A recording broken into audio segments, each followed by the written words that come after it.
주간 잘 지내셨어요? 예, 우리 지난주 말씀은 어떤 말씀인가요? 사도 베드로와 요한이 빌립을 통해서 일어났던 사마리아라는 도시의 변화에 관한 증언을 우리는 들었습니다. 지난주의 증언은 그러니까 사마리아라는 시티, 도시의 변화예요. 근데 오늘은 이 8장 이 나머지 부분은 이 도시의 변화하고 대조되는, 그러니까 도시의 변화라는 것은 굉장히 큰 스코프이죠. 저는 1907년에 그 원산을 중심으로 해서 평양이라는 도시에 큰 부흥이 있었던 것처럼 오늘 이 시대에 우리 서울이라는 도시에 또 한국 곳곳에 이런 부흥이 일어나기를 소망합니다. 근데 이렇게 큰 이 부흥, 리바이벌이 있을 때 우린 자칫하면 한 사람 한 사람 개인의 한 사람의 변화를 놓치게 되기 쉬워요. 그런데 빌립이라는 복음 전도자를 통해서 하나님은 이 도시를 변화시키지만 이 도시의 변화는 어떻게 일어나는가? 오늘 빌립이 만나게 되는 이 이디오피아 내시, 그 이름도 잘 몰라요. 그러나 그 내시의 한 사람의 회심을 통해서 하나님 가르쳐 주시는 거예요. 그 도시라는 큰 변화는 동시에 어떤 것을 통해서 또 어떤 것이 이 도시의 변화만큼 중요한가? 한 개인의 변화, 한 개인의 회심이 중요한 것을 이 8장을 통해서 빌립이라는 한 동일한 복음을 전해줬던 통로를 통해서 하나님이 대조해 주시고 오늘 우리에게 가르쳐 주시는 겁니다. 그래서 오늘은 이 후반부를 읽을 때는 사실은 빌립이 만났던 이디오피아 이 여왕 간다게, 이 간다게라는 것은 이 고유명사 이름이 아니고 파라오 혹은 프레지던트, 우리로 치면 대통령과 같은 여왕의 그 칭호예요. 그러니까 이디오피아 간다게의 신하였던 이 사람의 이야기를 오늘 듣는 거기 때문에 여러분 오늘 이 간증을 듣는 것처럼 이 말씀을 듣는 게 좋습니다. 그래서 제가 이 편에 이렇게 서면 빌립의 입장이고 이 편에 이렇게 서면 그 내시의 입장인 거예요. 여러분 그렇게 좀 들으시기를 바랍니다. 오늘 지금 사마리아에 이 부흥이 일어났어요. 생각지 않았던 부흥이죠. 그래서 지금 막 사마리아 도시에 여러 사람들이 주 앞에 돌아오고 생각지 않았던 놀라운 부흥이 일어났어요. 예루살렘 교회에서 그 기둥과 같은 사도들이 와서 그들이 안수할 때, 전에는 손도 되지 않았는데 성령, 빌립이 볼 때는 그들이 사마리아 사람들의 머리에 손을 얹는 것은 그건 성령께서 그 사도들의 손을 들어 그 가운데 얹으신 거죠. 성령께서 미신 거예요. 사마리아와 유대 가운데 그 오랜 역사를 통해서 도저히 건너갈 수 없었던 그 벽을 바야흐로 성령께서 허무시는 걸 봤어요. 그렇게 해서 손을 얹을 때 성령이 임하시는 이 부흥 말이에요. 그러니 사마리아 교회에 큰 기쁨이 넘쳤잖아요. 얼마나 신났겠어요. 얼마나 일이 많았겠어요. 얼마나 놀라운 일이 있겠어요. 그리고 사람들은 누굴 찾는다? 당연히 빌립을 찾겠죠. 빌립 어디 갔어요? 전도자 빌립 어디 갔어요? 혹은 빌립 집사님 어디 갔어요? 우리 빌립 목사님 어디 가셨어요? 라고 빌립을 찾겠죠. 그런데 어느 날 성령께서 말씀하시는 거예요. 일어나! 가! 저 가자로 내려가. 오늘 빌립 입장에서 보면 이게 지금 할 일이 얼마나 많아요. 그죠? 사마리아에 지금 할 일이 얼마나 많겠어요. 그런데 지금 주님께서 그 마음 가운데 주의 사자가 자기에게 말씀하신 거 들었어요. 너 지금 일어나서 저 가자로 내려가라. 근데 가자가 어디냐면 말이죠. 예루살렘에서 남쪽으로 한참 내려가는데 거기는 광야예요. 사람 사는 데가 아니거든요. 물론 거기가 사람 사는 지난 길목에 가자라는 도시가 있지만 거기는 광야예요. 별 볼 일이 없는 거기로부터 이제 에티오피아를 지나서 이집트로 가는 그쪽인데 거기는 광야인데 지금 가라는 음성은 들었어요. 너 일어나 그리고 가라는 음성은 들었는데 설명이 없는 거예요.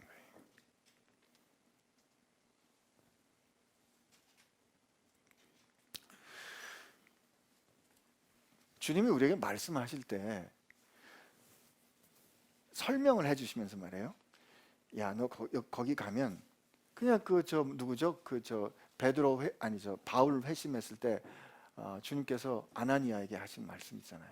이제 사울이란 자가 나를 만나 이렇게 기도하고 금식하며 기도하고 있을 테니 그를 만나라. 그리고 사울에게는 너 이 스트레이트 스트리트, 그죠? 직가 이 바로 된 길에 가면 아나니아라는 사람이 있을 텐데 이게 뭐 만나라 이런 얘기가 있어야 되는데 그것도 설명도 없이 그냥 가라는 거예요. 근데 가는데 이상한 데 가라는 거죠. 좀 설명이 안 되는 상황에 지금 하나님이 그냥 말씀하신 가라는 거죠. 근데 오늘 성경 말씀을 보니까 이 빌립이 그 음성을 들었을 때 그 빌립이 그때 대해서 어떻게 생각했다, 어떤 고민과 걱정을 했다, 혹은 무슨 생각과 결정을 했다, 이런 설명 없어요. 너 일어나서 남쪽 어디 가라 그랬을 때 그 다음 27절에 보면 일어나 가서 이렇게 돼 있습니다. 순종했다는 거죠. 결정적인 순간에 하나님께서 명령을 주시는데 그 결정적인 순간에 명령을 주실 때 보면 좀 말이 안 되는, 설명이 안 되는 저 명령들 주실 때 있어요. 가장 대표적인 게 언제예요? 아브라함의 인생의 클라이맥스죠, 그죠? 아브라함의 인생의 클라이맥스가 언제예요? 그가 그렇게 약속하셨던 그 약속의 아들 이삭을 받아서 잘 살았어요. 잘 살았는데 하나님이 어느 날 나타나서 너 이삭을 제물로 바치라는 거잖아요. 그 창세기 22장에 보면 말이에요, 아브라함이 그 말씀을 들었을 때 그의 마음속에 생각이 어떠했다라는 증언이 하나도 없어요. 그냥 하나님은 말씀하셨고 그 말씀은 하나님이 원래 하셨던 말씀하고 서로 상충돼요. 왜냐하면 내 허리에서 난 자가, 내게서 난 자가 큰 민족을 이룰 거라. 그가 약속의 자손이거든요. 이삭은 하나님의 약속과 경륜을 이뤄가는 현실인데 그를 제물로 드리라는 것은 이게 서로 맞지 않는 명령인데 그 맞지 않는 명령에 대해서 물론 히브리서에 나중에 설명을 해주지만 창세기 22장의 증언은 그 아무 질문도 없이 즉각적으로 순종합니다. 빌립도 오늘 그 가자에 왜 내려가는지도 모르고 내려간 거예요. 즉각적으로 순종합니다. 여러분, 이 즉각적으로 알 수 없는, 설명할 수 없을 때 혹은 상황으로 봤을 때 그건 좀 말이 안 되거나 이성적으로 말이 안 되거나 그렇게 하는 건 지혜롭지 않거나, 그러나 그럼에도 불구하고 하나님께서 말씀하신 거에 대해서 특별히 자기가 손해보는 쪽에 순종하는 거는 말이죠. 그러므로 아주 중요한 증언이 됩니다. 무슨 증언? 하나님을 신뢰한다는 증언이죠.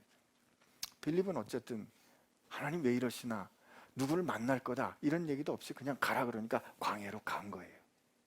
근데 한편 예루살렘에 와서 경배했던 에티오피아 내시는 어땠을까요? 여러분, 이 지금 그 당시 이디오피아는 지금의 이디오피아보다는 조금 위쪽이에요. 그러니까 지금 이디오피아 위쪽에 수단이 있는데 그 수단의 위쪽과 이집트의 아래쪽 지역에 해당하는 나일강 주변의 지역으로 옛날에 누비아라고 불리기도 하고 구스 땅이라고 불리기도 했어요.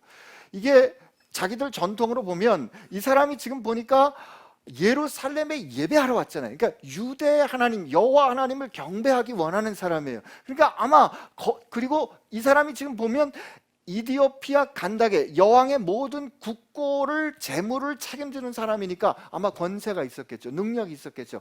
히브리 성경을 구했을지도 모르겠어요. 왜냐하면 이 언어가 굉장히 비슷했거든요. 그 말씀을 읽고 그 말씀을 사모했겠죠. 그런데 지금 이 거리로 보면 그 나일강 하류 쪽에 그 삼각주 근처에 카이로가 있는데 카이로보다 더 아래쪽임에도 불구하고 카이로에서 지금 이 사람들이 만났던 가자 혹은 예루살렘까지 가려면 500km가 훨씬 더 됩니다. 굉장히 먼 길이에요. 지금 내가 예루살렘에 가서 예배할래, 그래서 우리가 이렇게 결심하고 휙 갔다 올 수 있는 게 아니에요. 아마 제가 생각하기엔 이 사람이 그 당시 교통수단과 길을 생각했을 때 아마 자기 평생에 사모했던 성지순례였을 거예요. 쉽지 않은 길이에요. 그 먼 타국에서. 왜냐하면 이스라엘 사람들은 에티오피아를 어떻게 생각했냐면 땅끝이라고 생각했어요. 그리스 사람들 이 성경이 기록된 사도행전 그 당시만 해도 이디오피아라고 생각하면 땅끝이라고 생각해. The end of the world is. 지금 그 땅끝에서 이디오피아 사람 하면 이게 얼굴이 까만 사람이고 확실한 이방인이에요. 그러면 땅끝에서 온 이방인이 하나님을 사모해서 드디어 예루살렘에 한번 가보고 싶은 거죠. 평생에 한 번이라도 그 거룩한 성에 가볼 수 있었으면 하고 아마 그 성을 향해서 갔을 거예요. 그가 그렇게 예루살렘 성에 갔을 때 저는 오늘 증언해 주지 않지만 오늘 넷이라는 말을 2번이나 증언해 주기 때문에 특히 여왕이지 않습니까? 그러니까 고대 근동에서는 왕에 가까운 특별히 남자들은 말이죠. 어떻게 그 안전을 담보할 수 있겠어요? 그러니까 내실을 만드는 겁니다.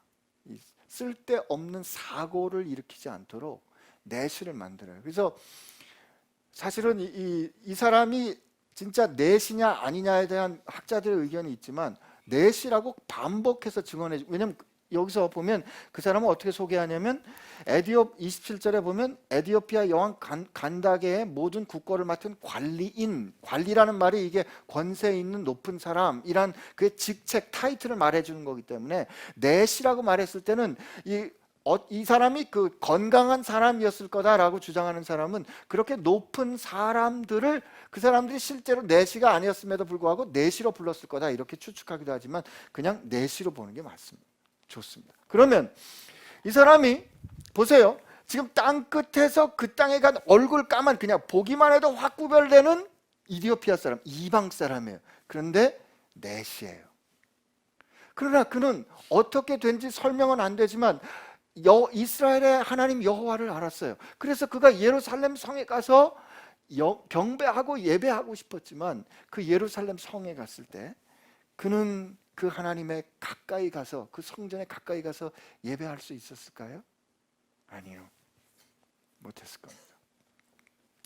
잘 들어가야 이방인의 뜰에 들어가거나 아니면 거기에도 못 들어갔을 가능성이 많아요. 왜요? 넷이니까. 신명기 23장 1절에 보면 고자이거나 음경을 상처를 입은 사람은 부정하기 때문에 여호와의 총회에 들어오지 못하도록 했어요. 그러니까 그가 그렇게 사모해서 예루살렘에 예배하러 경배하러 갔지만 그 예배하러 경배하러 간 그 예루살렘에서 그는 자신의 현실 때문에 완전히 용납되지 않는 현실을 경험할 수 있다는 거죠. 그리고 그가 그렇게 예루살렘에서 예배하고 돌아오면서 성경 말씀을 읽는데 이 이사야 말씀을 읽는 그 성경 말씀을 펼치고 읽는데 이게 도대체 무슨 뜻인지 모르겠어요. 여러분 이해가 되세요? 그 이디오피아 그 넷이 그 마음 영혼 가운데 있는 목마름이 그 갈망이 여러분 좀 느껴지세요?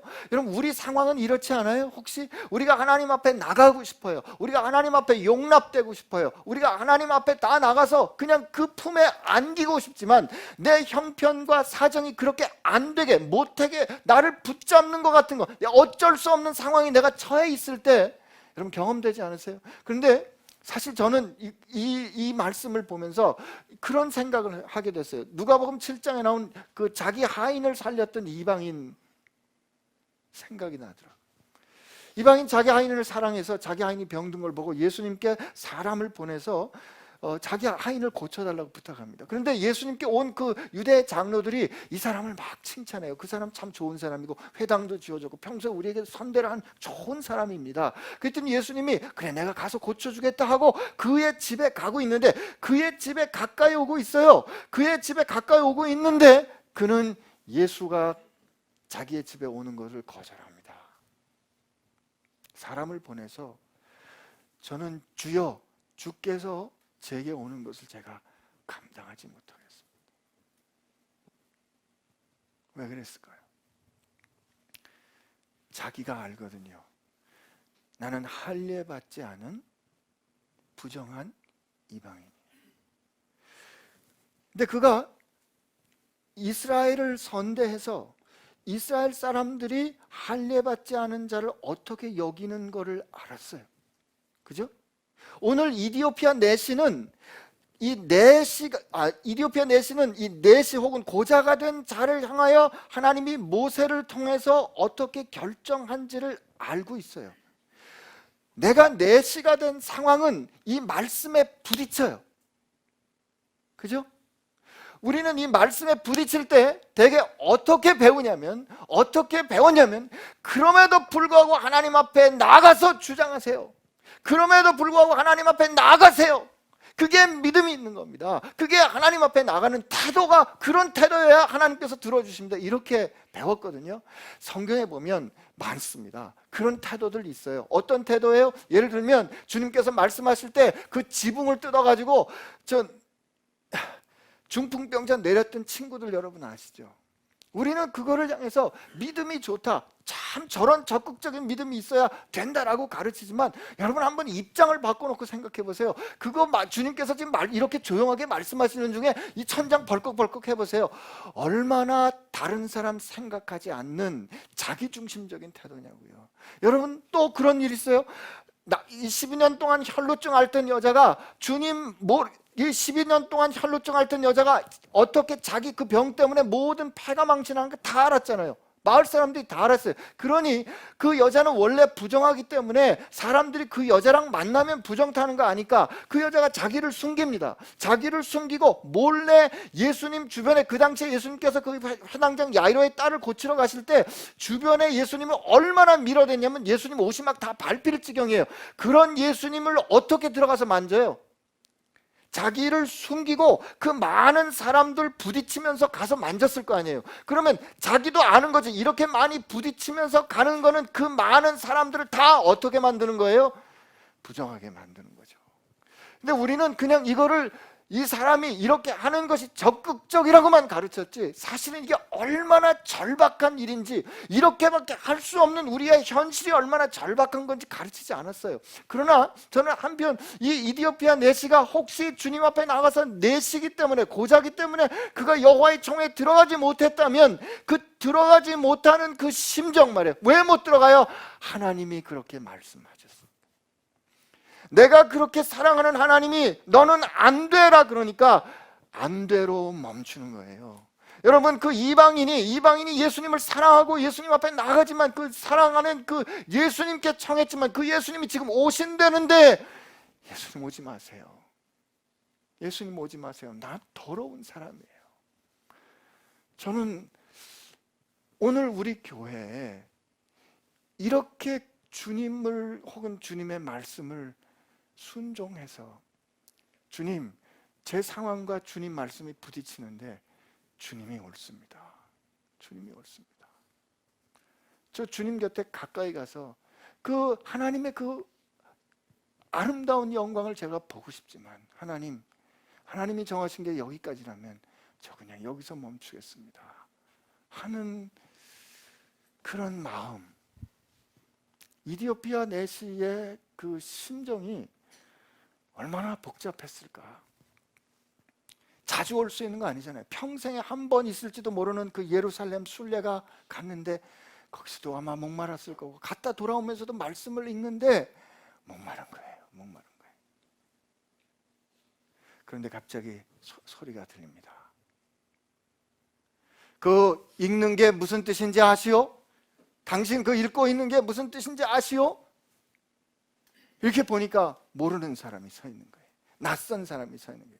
그가 그냥 말합니다. 그냥 아마 누군지 잘 몰랐겠죠. 그러나 그 가슴 가운데 있는 그 목마름이 그로 하여금 이렇게 툭 말했을 거예요. 누가 가르쳐주는 사람이 없는데 내가 어떻게 알 수 있겠습니까? 그리고 자기도 어떤 이유인지는 알지 모르지만 그 빌립을 청해서 마차에 앉습니다. 그리고 같이 읽어요. 같이 읽는 그 말씀이 이사야 53장에 있는 말씀이에요. 그가 도살자, 우리 32절 33절 우리 같이 읽습니다. 시작. 그가 도살자에게로 가는 양과 같이 끌려갔고 털 깎는 자 앞에 있는 어린 양이 조용함과 같이 그의 입을 열지 아니하였도다. 그가 굴욕을 당했을 때 공정한 재판도 받지 못하였으니 누가 그의 세대를 말하리요. 그의 생명이 땅에서 빼앗김이려다 하였거늘. 그리고 말하면서 이 내시가 이 지금 선지자가 말하는 게 누굽니까? 자기입니까? 아니면 딴 사람입니까? 라고 질문하잖아요. 못 알아듣겠다는 거예요. 알지 못하겠다는 거예요. 여러분, 이게 우리입니다. 이게 사실은 모든 믿는 사람이에요. 이게 사실 모든 예수를 따르는 사람이에요. 왜요? 하나님께서 이미 이사야를 통해서 말씀하시기를 내가 이제 새 일을 행할 텐데, 이 새 일은 전에 없던 일이에요. 이 새 일은 전에 없던 일이기 때문에, 전에 없던 일은 우리 인간은 말이죠, 죽었다 깨어나도 그걸 알 수 없어요. 그러나 예수 그리스도께서, 하나님의 독생하신 아들께서 우리를 위하여 십자가에 달려 죽으실 거라고는 이 세상을 살았던 누구도 생각하지 못했어요. 누구도 상상하지 못했어요. 제자들조차, 그분과 3년을 쫓아다녔던 제자들조차 생각도 못했던 일이에요. 십자가에 죽으시는 그 일을 겪는데도 무슨 일인지 몰랐었다고요. 그랬던 그들이 예수께서 죽으시고 부활하시고 성령의 강림이 있었을 때 드디어 이사야 53장의 예언이 성취된 걸 알았던 거죠. 그들은 예수 그리스도를 통해서 이루어진 이 현실을 통해서 이 말씀의 뜻이 뭔지를 알았어요. 빌립은 지금 자기가 가자에 내려가서 이게 누구를 만나야 되는지도 모르겠어요. 그러나 지금 순종해서 왔어요. 순종해 왔는데 처음에는 주의 사자가 말씀하셨는데 이제 성령께서 직접 말씀하시면, 야, 저 마차로 가. 그래서 그냥 그 말씀에 순종해서 마차로 가보니까 이사야의 말씀이 인게 들려져요. 그리고 나서 그가 너 지금 읽는 게 무슨 뜻인지 아느냐라고 물었을 때 그가 가르쳐주는 이가 없는데 내가 어떻게 알겠습니까? 말하며 올라와 앉으라. 그리고 그가 질문합니다. 그냥 본물 터지듯이 질문할 때, 그때 그가 이 당신의 질문이 풀리는 열쇠는 예수 그리스도인 것을 그가 가르쳐 주는 거예요. 왜? 나는 현실로 아니까. 난 현실로 경험했으니까. 그래서 그가 그렇게 그 53장의 말씀을 풀어줄 때 예수 그리스도를 통해서 이사야의 예언이 성취된 것을 그가 알았을 때, 여러분 보세요. 그때 이사야 53장만 읽었을까요? 길이 꽤 멀었을 거예요. 그러면 이사야 54장을 갔겠죠. 이사야 54장에 가보면 황폐했던 예루살렘과 이스라엘이 어떻게 회복될 건지 들려주세요. 그 신실하지 못했던 그 부인과 같은, 바람난 부인과 같은 이스라엘을 남편 대신 하나님께서 어떻게 신실하게 회복될 건지, 회복시켜 주시는지 이사야 54장에 나와요. 이사야 55장에 보면 너희 이 돈 없는 목마른 자들은 나오라, 돈 없는 자들은 나오라, 이 말씀을 이사야 55장에 읽었을 거예요. 이사야 55장에 보면 이렇게 나와요. 이사야 55장 제가 읽어드릴게요. 그냥 들어보세요.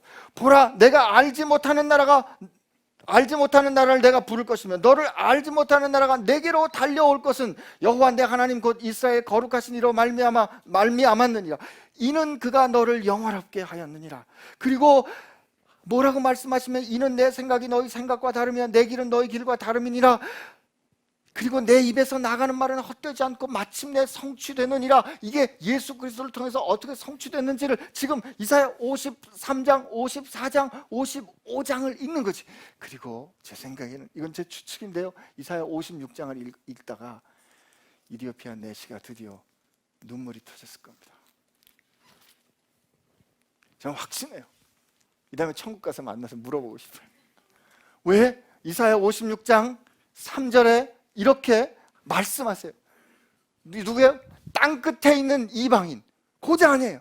그죠? 근데 이사야 56장 3절에 여호와께 연합한 이방인은 말하기를 여호와께서 나를 그의 백성 중에 반드시 갈라내시리라고 하지 말며, 다시 한번요, 여호와께 연합한 이방인은 말하기를 여호와께서 나를 그의 백성 중에서 반드시 갈라내시리라 하지 말며, 고자도 말하기를 나는 마른 나무라 하지 말라. 여호와께서 이와 같이 말씀하시기를 나의 안식일을 지키며 내가 기뻐하는 일을 선택하며 나의 언약을 굳게 잡는 고자들에게는 내가 내 집에서 내 성 안에서 아들이나 딸보다 나은 기념물과 이름을 그들에게 주며 영원한 이름을 주어 끊어지지 아니하게 할 것이며 또 여호와와 연합하여 그를 섬기며 여호와의 이름을 사랑하며 그의 종이 되며 안식일을 지켜 더럽히지 아니하며 나의 언약을 굳게 지키는 이방인마다 내가 곧 그들을 나의 성산으로 인도하여 기도하는 내 집에서 그들을 기쁘게 할 것이며 그들의 번제와 희생을 나의 제단에서 기꺼이 받게 되리니 이는 내 집은 만민이 기도하는 집이라 일컬음이 될 것입니다. 여러분, 그때 하나님께서 이사야를 통해서 지금 자기에게 말씀하시는 거잖아요. 땅끝에 있는 이방인, 사람들이 적 보면 알아보는 이방인, 그리고 어떻게든 하나님 앞에 나가고 싶지만 하나님 앞에 나갈 수 없도록 신체의 그런 흔적을, 상처를 가진 고자된 나를 향해서 하나님은 지금 지목해서 불러주시는 거예요. 너는 영접됐어. 너는 내 것이야. 내가 너를 기뻐한다라는 이 말씀을 들었을 때 그의 가슴에 있던 목마름이 해결됐을 거 아니에요. 그런데요, 여러분, 그때 가다가 마침, 우리가 볼 때는 마침이지만 그때 가다가 마침 물 있는 곳을 만나는데, 그 물 있는 곳을 만났을 때 이디오피아 내시가 이렇게 말합니다. 저기 물이 있으니 내가 세례를 받는데, 하나님께서 나를 그렇게 영접하셨는데 내가 하나님께 영접되었음을 하나님 앞에, 사람 앞에 고백하는 그 세례 받는 것에 어떤 거리낌이 있겠습니까? 라고 그가 세례 받는 거죠. 그가 그렇게 세례 받고요, 그리고 막 기뻤을 거 아니에요? 그랬는데 그가 그렇게 세례를 받고 기뻐하는 그때, 처음엔 주의 사자가 말씀하시고 그 다음에 성령이 말씀하셨다가 요 다음엔 성령께서 빌립을 확 데리고 가십니다. 성령께서 빌립을, 이게 여기서 그 사도행전 38장 38절 39절을 한번 같이 읽어봅니다. 시작. 이에 명하여 수레를 멈추고 빌립과 내시가 다 물에 내려가 빌립이 세례를 베풀고 둘이 물에서 올라올새 주의 영이 빌립을 이끌어 간지라. 내시는 기쁘게 길을 가므로 그를 다시 보지 못하니라. 이때 주의 영이 빌립을 이끌어 간지라, 이게 밑에 보면 빼앗아 간지라, 여기서 확 끌어가셨던 거예요. 여러분, 처음에 주님께서 주님의 사자를 통해서 빌립에게 말씀하셨다가 두 번째 마차 옆에 갈 땐 성령께서 말씀하세요. 마지막엔 지금 성령이 행동하세요. 자, 우리 여기서 한 가지 확인해야 될 게, 여러분, 빌립은 사도입니까? 아닙니까? 12사도는 아니죠, 그죠? 12사도는 아니에요. 그러니까 우리는 우리 교회 전통에 그 빌립을 집사라고 불러요, 그죠? 빌립이 집사면 세례 줘도 됩니까? 안 됩니까? 세례 주면 됩니까? 안 됩니까? 요즘 선교지에서 어떤 일이 있냐면 평신도 선교사들이 가서 복음 전했어요. 아주 능력 있게 복음 전해요. 그런데 그 능력 있게 복음을 전했지만 목사가 아니므로 목사님들이 가셔서 이 사람 누군지도 모르는데 그냥 아버지와 아들과 성령 이름으로 세례 주고 옵니다. 저는 그렇게 가서 아버지와 아들과 성령 이름으로 세례 주고 목사님들이 오시잖아요. 그러면 그 결정과 그 행위 때문에 이들은 그렇게 배워요. 세례는 목사가 주는 거로 배운다. 근데 오늘 만약에 그게 하나님의 뜻이라면 예루살렘에서 하나님께서 또 사도를 일로 보내셨어야죠. 근데 그냥 빌립이 세례 주거든요. 그렇기 때문에 저는 이런 역동이 한국에도, 우리 한국에서 있는 선교지에도 우리가 회복됐으면 좋겠어요. 물론 선교사님들 중에 평신도 선교사님들이 이 비겁한 속내는 얘기하지 맙시다. 그냥 축복하고 이랬으면 좋겠어요. 평신도, 저는 우즈벡에서 선교할 때 안수 받았어요.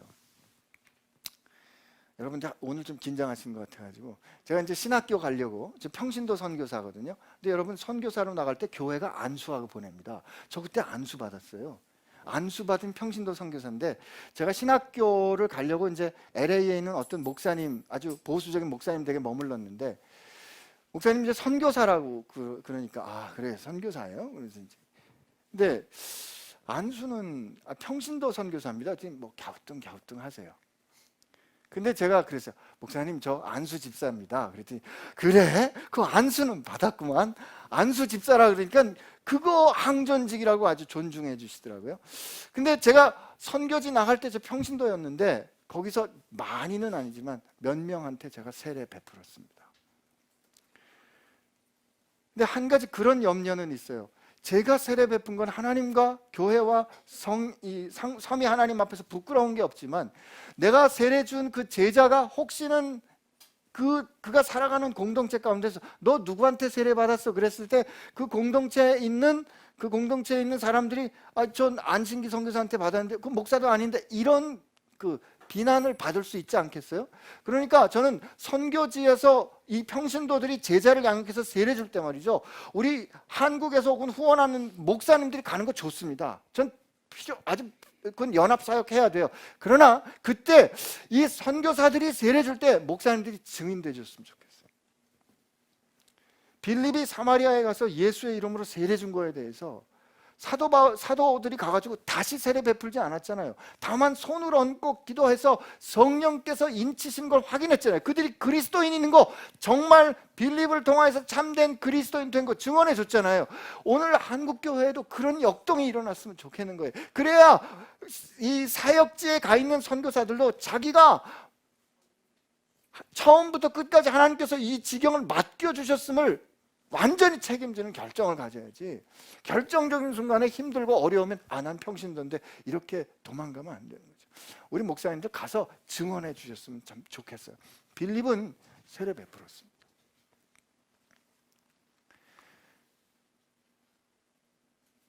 그리고 또 한 가지는 빌립을 다시 보지 못했다 그랬잖아요. 그러니까 우리가 말씀을 전하고 증언하는 사람은 사도 요한은 자기를 향해서 뭐라고 얘기했냐면 나는 광야에 외치는 자의 소리라고 그럽니다. 그죠? 광야에 외치는 자의 소리예요. 여러분, 이 소리하고 또 이 불하고 비슷한데요. 선교하는 제가 선교학 시간에 배웠던 고백인데, 그리스도인들은 불과 같다 혹은 소리와 같다는 거예요. 여러분, 이 안에 불이 있어요. 이 안에 불이 있다고요. 그러나 불이 나서 탈 때 비로소 존재합니다. 이게 불 될 수 있어요. 그러나 이게 불이 나서 탈 때 불은 존재하는 거예요. 소리는 말이죠, 여러분께 제가 지금 이렇게 발화하잖아요. 소리는 그 소리가 전달하는 메시지를 남기고 소리는 사라져요. 우리는 소리와 불과 같은 존재예요. 예수 그리스도를 드러내고 우리는 녹아지는 거죠. 예수 그리스도를 드러내고 그 영광을 드러내고 우리는 사라지는 거로 기쁜 거예요. 빌립은 그렇게 하나님의 말씀에 순종해서 가서 하나님의 말씀에 따라 그에게 전하고 풀어주고 그에게 기쁨을 전하고 그로 주의 사람 되게 하고 하나님께서 그를 영접하셨음을 가르쳐주고, 빌립이 생각하기도 전에 그냥 하나님이 확 데리고 가셨잖아요. 그러나 그 뒤로 이 이디오피아 내시는 주의 말씀을, 주님을 쫓아갔을 겁니다. 제가 오늘 좀 이렇게 조금 더 잘할 수 있었겠지만 두 사람의 입장을 여러분에게 이렇게 좀 설명을 드렸는데, 오늘은 여러분 시험 보면서 끝납니다. 오늘 이 역사에서, 오늘 이 서사에서, 지금 오늘 이 일어난 우리가 들었던 이 간증에서 누가 제일 바빴을까요? 누가 제일 바쁘셨을까요? 누가 제일 준비하셨을까요? 누구요? 성령님입니다.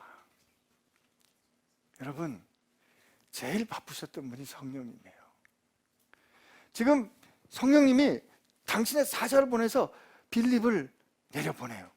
지금 사마리아에서 사역 잘하고 있는 빌립을 뽑아가지고 내려보내요. 누구 구원하려고? 이디오피아에 그 하나님을 사모하지만 하나님 앞에 갈 수 없는 그가 어떻게 하나님께 영접됐는지, 하나님께서 그를 어떻게 받아들이셨는지 가르쳐 주시려고 하나님께서 그의 마음 가운데, 그가, 여러분 생각해 보세요. 그가 지금 먼 여행 가야 되잖아요. 그럼 먼 여행 가려면 여왕께 허락받아야 되겠죠. 스케줄을 봐야 되겠죠. 그러면 언제 가서 예배하는 그 모든 스케줄을 그가 가서 예루살렘에 갔다가 예루살렘에서 예배하고 돌아오는 그 하필이면 그때에 빌립을 그때 가서 그렇게 만나도록 누가 조정하셔야 돼요? 성령께서 조정하셔야 되는 거예요. 그리고 빌립에게 너 누구 만나? 저 얼굴 깜깜한 사람 만나? 그렇게 얘기 안 했어요. 그렇게 내려가는데 그가 있는 그 앞에 마차가 지나가 그때 성령께서 급하시니까 저 전에 사자 보내시는데 이제 성령께서 말씀하세요. 야, 마차로 가. 그때 말이에요. 이 한 사람, 저 땅 끝에서 하나님을 사모하지만 하나님 앞에 갈 수 없다고 생각하는 그 한 사람 때문에 성령 하나님이 이렇게 전 세계적으로 운행하시고 바쁘시다 이겁니다. 그 성령 하나님께서 운행하시고 역사하시고 일하신 결과로 저와 여러분이 예수 믿게 된 거예요. 그러므로 여러분, 하나님께서 여러분께 말씀하신다고 생각할 때 설명 잘 안 되고 하나님 도대체 왜 그러세요? 그러나 이게 다시 곱씹어 생각하고 다시 생각해봐도 다시 여러 번 생각해도 하나님께서 주신 마음이라 그럴 때 여러분 순종하세요. 근데 그렇게 순종하실 때 생각지 않았던 영광, 그죠? 그 이디오피아 어떻게 우연도 이런 우연이 있을 수 있냐고요. 그 우연으로 이렇게 만났을 때 우리는 우연이지만 이 모든 것을 감독하시는 누구를 만나요? 성령님을 우린 만날 수 있는 거잖아요. 그렇게 순종하시는 여러분 되시기를 축복합니다. 제 인생에 이런 일이 한두 번이 아니에요. 사실은 제가 여러분께 돌아가신 하 목사님이 제가 우즈벡 갔다가 선교 끝나고 나왔을 때 저보고 그 간증하는 그 책을 좀 쓰라고 그러셨는데 제가 그때 목사님께 그렇게 말했어요. 목사님, 저 그렇게 책 쓸 만큼 아직 산 거 아닙니다. 그랬더니 목사님 뭐라 그러시냐면 산 만큼만 써 그러셨는데 그때 쓸 걸 그랬어요. 지금 쓸래도 주께서 베풀어 주신 일이 너무 많아가지고 진짜 이 빌립과 이디오피아 내시가 그 시간과 공간을 초월해서 그때 그 순간에 그렇게 핀포인트를 만나게 하셨던 그 하나님의 역사가 내 인생엔 많거든요. 내 인생엔 많거든요. 그 많은 얘기는 이 짧은 시간 할 수는 없고요. 제가 제 삶 가운데 그냥 이래서 그랬나 하는 아주 재미난 얘기 하나 그냥 들려드릴게요. 제가 선교지를 이제 가려고 결심을 하고 선교지를 가려고 결심하면 이제 병원을 때려쳐야 되잖아요. 이제 사표를 내기로 했어요. 선생님께 그냥 그 여러 가지 달래기도 하시고 뭐 협박도 하시고 원망도 하시고 그런 그 모든 원망을 들어가면서 너 이제 쓸 만큼 키워놨더니 나를 배반했다 뭐 이런 얘기를 다 듣고 이제 나는 선교지 가는 거로 정리가 됐어요. 됐는데 그게 아마 떠나던 해 4월인가 5월인가 그때쯤 됐어요. 2002년인데 아니 선생님이 저보고 그 당시에 우리 병원이 아직 전자 차트가 안 될 때고 그냥 모든 그 환자 기록을 종이에 쓸 때인데 저보고 그 전자 차트 회의하는데 심혈관 병원의 대표로 가라는 거예요. 근데 제가 생각해 난 이제 떠날 사람인데 왜 나보고 그걸 가라 그러시나. 그래서 내가 가서 그걸 배운들 난 떠날 거 아니에요. 그래서 이제 갈까 말까 그래서 이제 뭐 말 안 들어도 이제 곧 떠나는데 뭐 이제 그런 생각을 하고 그날 수술이 늦게 끝났어요. 제가 이제 뭐 심장에 이렇게 기계 넣고 하는 수술도 했었는데 그날따라 그 회의가 5시인데 수술이 한 5시 반쯤 끝난 거예요.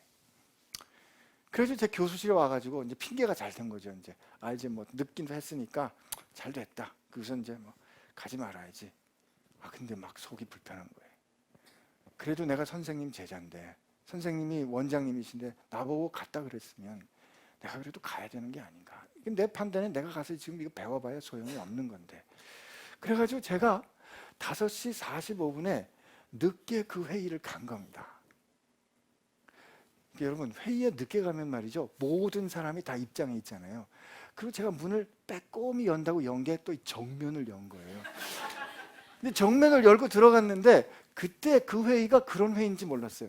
각 병원장님들이 다 모이는 회의고 문을 빼꼼히 딱 여는 그 순간에 제 앞에 의료원장님이 저를 딱 쳐다본 거예요.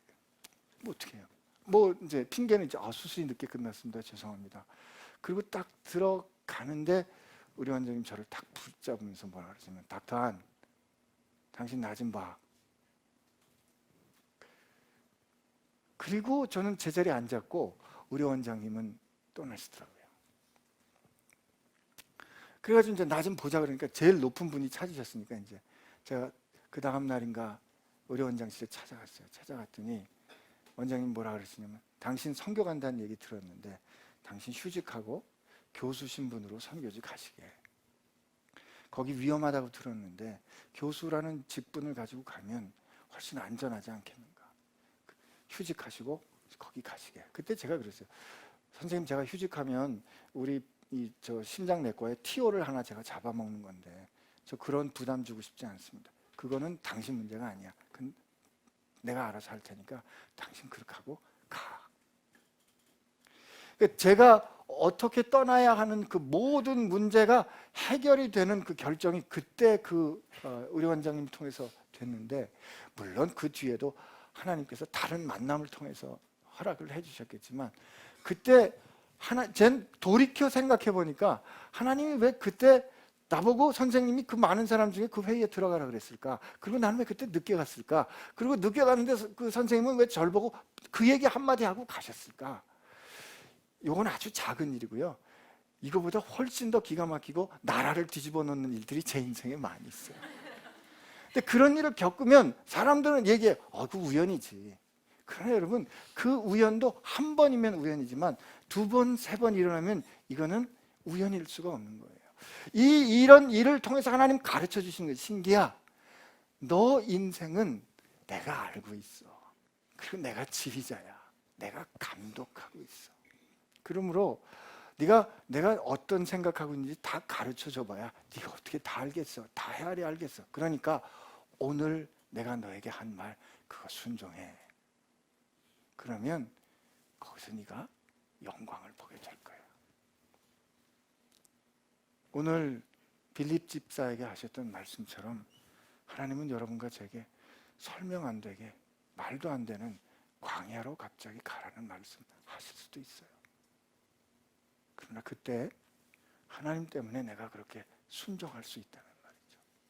그리고 내가 하나님께 그렇게 간절히 갈망하는 게 있지만 하나님께서 말씀하신 그거 내 뜻대로 하나님의 뜻을 바꿀 수 없는 걸 내가 알기 때문에 내가 그 하나님 뜻 앞에 서서 멈추어서는 내 가슴 아픔을 하나님은 알고 계시고, 그 가슴 아픈 내 생각은 해결할 수 없었던 그 예루살렘 성에서 나는 하나님의 영광을 볼 거라고 생각했는데 그게 아니라 생각지 않았던 광야 그 길에서 하나님이 나를 하나님께서 친히 준비해 주신 그 사람을 통해서 내 꺾임을 하나님께서 회복시켜 주시는 그 하나님을 만나게 되는 영광이 여러분들 삶 가운데도 반드시 일어나게 될 줄로 믿습니다.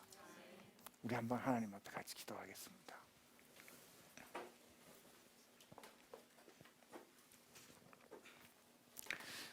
오늘 빌립을 통해서 이디오피아 네시아를 얼마나 하나님이 사랑해 주시는지 가르쳐 주신 그분이 그때 그 바쁘셨던 아주 완벽하게 이 드라마를 연출해내신 그 성령님이 오늘 여러분과 제 삶을 통해서 그 성령님께서 써가시는 그 놀라운 역사, 그 놀라운 드라마를 감독하시는 분입니다.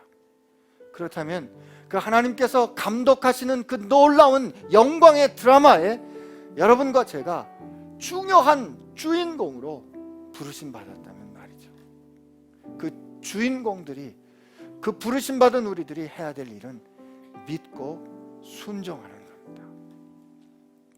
우리 하나님 앞에 기도할 때 하나님의 그 완벽한 연출을 믿고, 하나님 오늘 내 상황이 혹시 설명되지 않아도 내가 분명히 깨달은 하나님의 말씀에 순종하는 빌립과 같은 제가 되게 하여 주옵소서.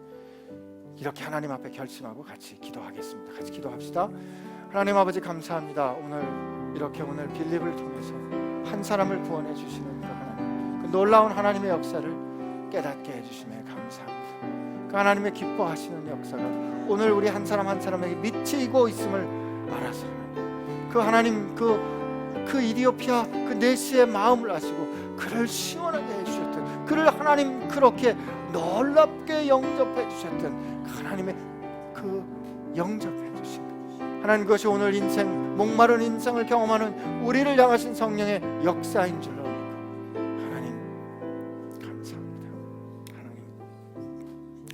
하나님, 내가 혹시 설명이 안 되고 낯설고 힘든 상황에 하나님께 혹시 밀려서 가야 될 때가 있다 그러면, 하나님, 내가 혹시 누군가에게 필요한 빌립과 같은 사람이 되게 하시는가 기억하게 해주셔서, 하나님, 우리로 하여금 담대히 완전히 하나님을 믿고 순종하게 하여 주옵시고, 하나님, 오늘 내가 에디오피아 내시처럼 목마름을 경험하고 있다면 그 목말라 하는 광야와 같은 그 순간에 하나님은 누군가 빌립과 같은 사람을 보내주셔서 나로 생수의 근원이 되신 예수님이 이미 나를 품고 계신 현실을 보게 하여 주실 줄로 믿습니다. 이 놀라운 일을 이루신 성령 하나님이 오늘 우리를 감독하시고 이끌어 가시기 때문에 일주일 동안 살아갈 우리의 삶 가운데 빌립이 경험했던 그 놀라운 드라마를 우리도 경험하고 우리도 쓰게 될 줄로 믿습니다. 하나님, 우리의 삶을 통하여 그렇게 순종한, 그리고 지극히 작고 평범하지만 우리를 통하여 드러낸 하나님의 역사를 통하여 하나님 영광 받아 주옵시고, 또 그렇게 이미 영광 받으신 주님을 찬양하오며 예수님의 이름으로 기도합니다.